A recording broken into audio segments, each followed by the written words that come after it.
आज हम अमेरिका और ईरान के बीच जो ये लगातार तनाव बढ़ रहा है उस पर बात कर रहे हैं। हाँ बिल्कुल। हमारे पास एक लेख है, अमेरिका ईरान तनाव, वर्तमान और भविष्य, उसी से कुछ बातें ली हैं। और कोशिश रहेगी कि समझें कि हाल में ये मामला इतना क्यों गर्मा गया है। हाँ, और आगे क्या हो सकता है, क्या मोड़ ले सकता है ये सब।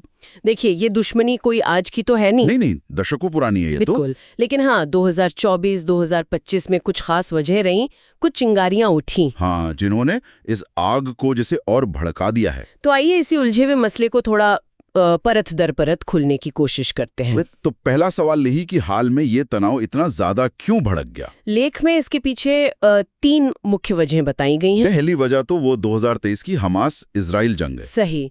ईरान का झुकाव हमास जैसे गुटों की तरफ है और अमेरिका तो इजराइल के साथ खड़ा है, जाहिर है।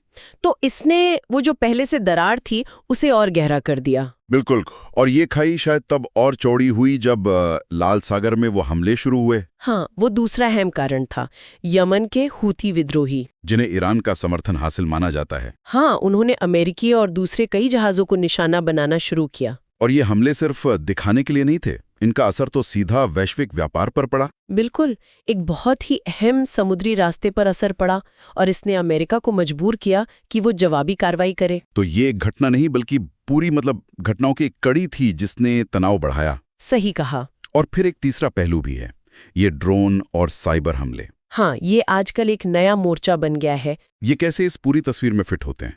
लेख क्या कहता है? लेख इशारा करता है कि ईरान या उसके जो सहयोगी गुट हैं वो लगातार अमेरिका और उसके साथियों पर ऐसे हमले कर रहे हैं। और जाहिर है अमेरिका भी चुप नहीं बैठा होगा।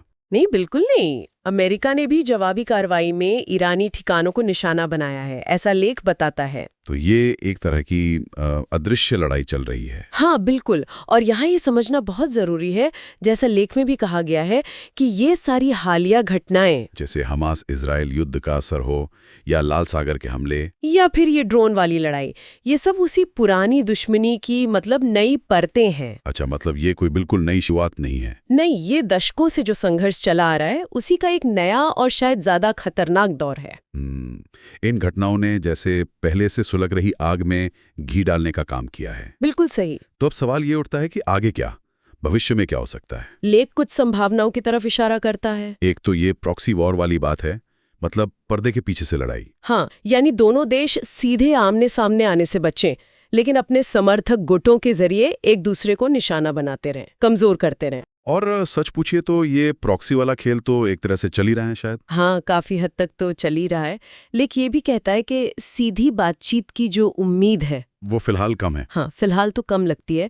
हो सकता है अंतर्राष्ट्रीय दबाव कुछ काम करे, लेकिन अभी आसार कुछ धुंधले ही हैं। सबसे बड़ी चिंता तो फिर सीधी जंग की होगी। बिल्कुल, खासकर अगर कोई बड़ी उकसाने वाली घटना हो जाए, कोई मिसकैलकुलेशन हो जाए। हालांकि लेख में ये बात भी साफ तौर पे कही गई है कि शायद दोनों ही देश एक बड़ी खुली लड़ाई नहीं चाहते, उससे बचना चाहते हैं। हाँ, और यही अपने आप में एक अजीब सी कश्मकश है ना? लड़ना भी नहीं चाहते पर पीछे भी नहीं हट रहे। बिल्कुल। और अगर हम इसे थोड़े और बड़े दायरे में रखकर देखें तो इसके आर्थिक असर भी बहुत अहम है। हाँ, वो तो है। तेल की कीमतों का क्या होगा? तेल की कीमतों पर असर पड़ सकता है, बढ़ सकती है। पूरे मध्य पूर्व में अस्थिरता और ज्यादा फैल सकती है। और फिर शरणार्थियों की समस्या? हाँ, वो समस्या भी और गहरा सकती है।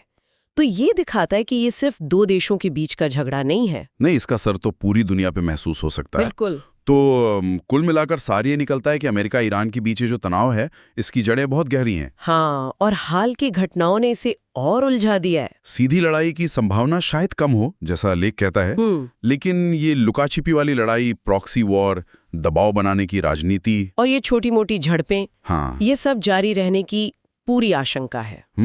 और यहीं पर एक बहुत अहम सवाल खड़ा होता है, सोचने वाली बात है। क्या? लेख ये तो साफ कर रहा है कि दोनों पक्ष सीधी जंग से बचना चाहते हैं। हाँ। पर ये जो प्रॉक्सी युद्ध है, ये छोटी झड़पें हैं, ये भी तो खतरनाक है। इनमें भी तो चीजें हाथ से निकल सकती हैं। बिल्कुल। तो सवाल ये है कि इस इतने नाजुक माहौल में कौन सी एक अनपेक्षित घटना, कोई छोटी सी गलतफहमी या कोई अनजाने में उठाया गया कदम हालात को उस खतरनाक मोड़ पर ले जा सकता है जिससे असल में दोनों ही पक्ष बचना चाहते हैं। ये वाकई एक बड़ा जोखिम है जिस पर शायद ज्यादा ध्यान नहीं जाता। बिल्कुल, ये वो अनकहा खतरा है जिस पर गौर करना बहुत जरूरी है।